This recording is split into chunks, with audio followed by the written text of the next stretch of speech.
And so it continues. 12A there, not 13.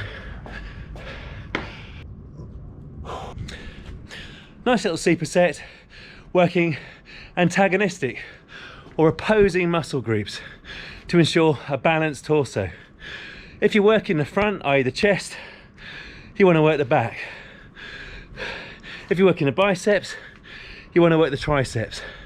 So the rotating pull-up works the back and the biceps and the core, and obviously the press up predominantly works the chest muscles and the triceps.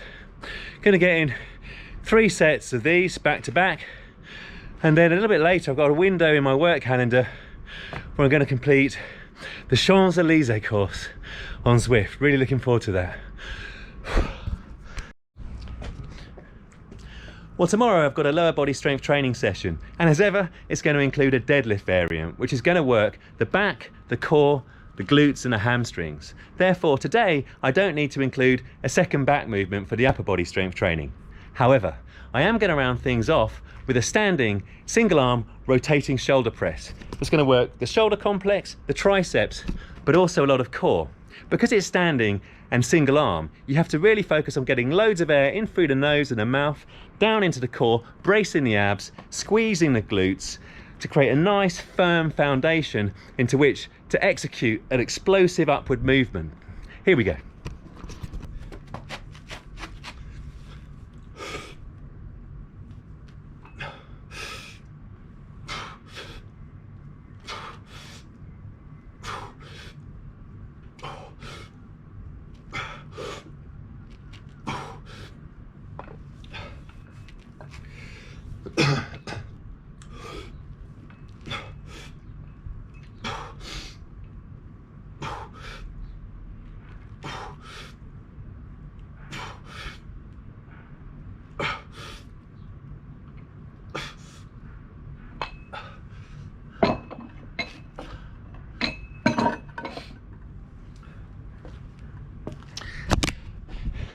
And once again, that emphasises the value of the single arm movements and also the single leg movements. They're great for identifying imbalance. There you could see that the reps were that little bit less explosive and a tiny bit slower on the 5th and 6th rep in particular on the left hand side, my left hand side.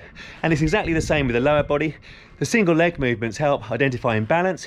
You can then work to rectify that imbalance and therefore get better able to deploy a nice even 50-50 power distribution through the crank.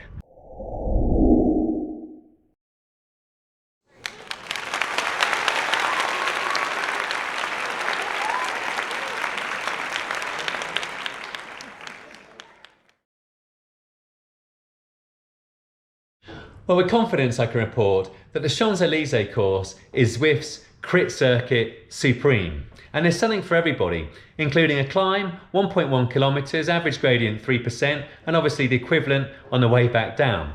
And overall, managed to hang with the big boys, including 3 from Indoor Specialist. Average power, 285 watts, 4.5 watts a kilogram. Normalized power, 295 watts, just under 4.7 watts a kilogram. So really happy with that.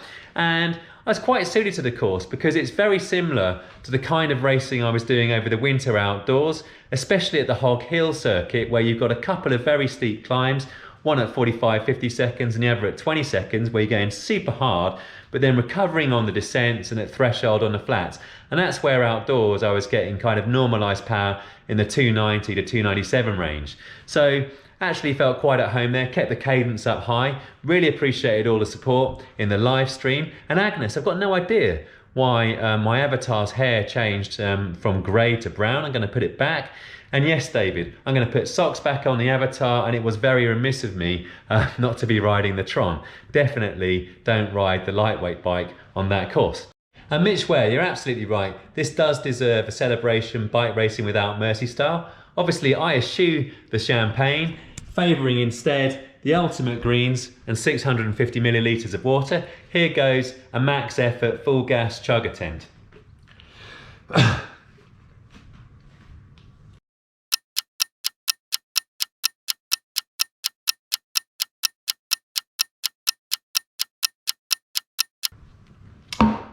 Oh. Oh dear. Sorry. Not my best, I'm afraid, Mitch. But, you know, reasonably good. It certainly isn't a PB there. Well, welcome to a beautiful Wednesday morning, and as promised yesterday, another lower body strength training session, where once again, my focus is going to be on building some power and strength, but also some stability and flexibility through the glutes, the hamstrings, the quad, and the core. And I'm hoping this is going to be very complementary to the cycling training I'm doing in order to kind of prepare me for the climbing events, either TT up Alpe d'Huez and La Marmotte. And obviously when you're on a climb, there's a lot more glute and hamstring involvement. Now, I have been using the Trap Bar Deadlift, the single leg Romanian deadlift, and also an abdominal exercise in order to create the correct strength and power adaptations. However, Mark Alford in the comments section on one of the videos recently asked, well, if you don't have access to a trap bar, and most people don't have access to a trap bar, and indeed you only have access to dumbbells, what can you do instead? So I'm hoping to answer exactly that right now in today's lower body strength training session. Now, as I've been touching on, the trap bar deadlift with the handlebars facing upwards is a massive big bang for your buck exercise, giving you the benefits of both a squat and a deadlift all in one. Therefore, when we're reverting to just dumbbells, I think it's actually optimal to combine two different movements back to back, one of which emphasises the quads, the other which emphasises the hamstring, both of which emphasise core stability and glute involvement. So I'm going to combine the goblet squat with the Romanian deadlift as follows. I'm going to explain it as I go, and I'm going to show you a couple of different angles on both of the movements in order to demonstrate the form.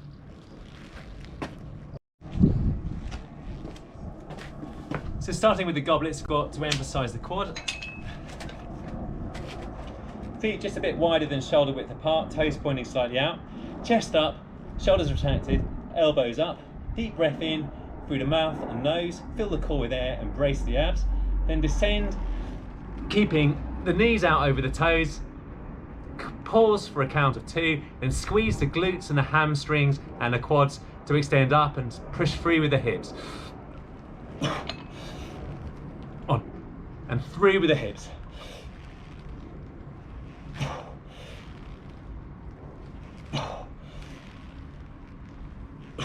And from the side angle.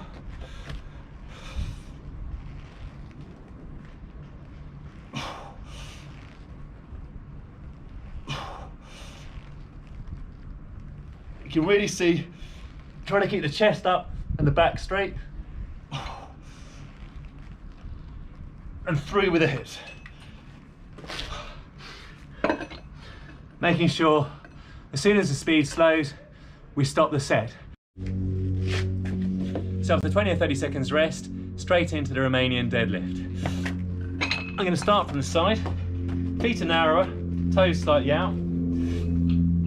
Chest up, shoulders back. Squeeze the lat muscles. You need to keep the lat muscles engaged and the tension on the lats. Plenty of air in through the mouth and nose. Fill the core, brace the abs, and we're going to hinge at the hip in order to initiate the movement and rotate the dumbbells. And you can see a slight bend in the knee, but I'm keeping the tension on the hamstring. And then I squeeze the glutes, squeeze the hamstrings, and extend through with the hips on the upper part of the movement.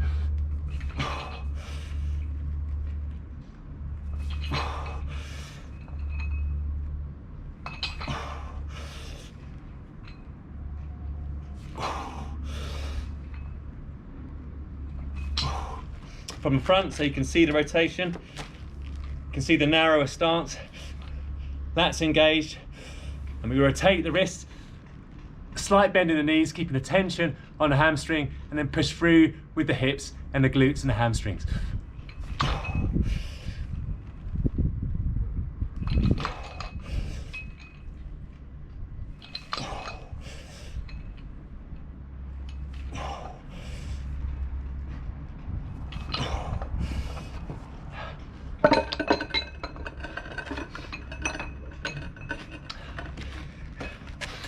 And by keeping the movement nice and explosive and the form good, stopping well short of failure, we're avoiding fatiguing the muscles and therefore avoiding adversely impacting on the cycling training session a bit later on today and later on in the week.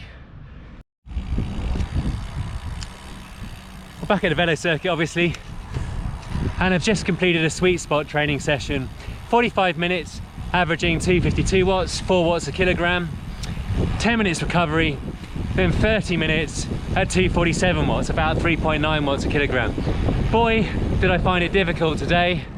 Definitely feeling the impact in the legs from the Champs Elysee race yesterday, where I hit normalized power of 295 watts over 57 minutes. So, gotta get the bike clean, give it a pamper, and then get back on with a bit of work. Well, the excitement's high because it's vegetable curry night, courtesy of Jane.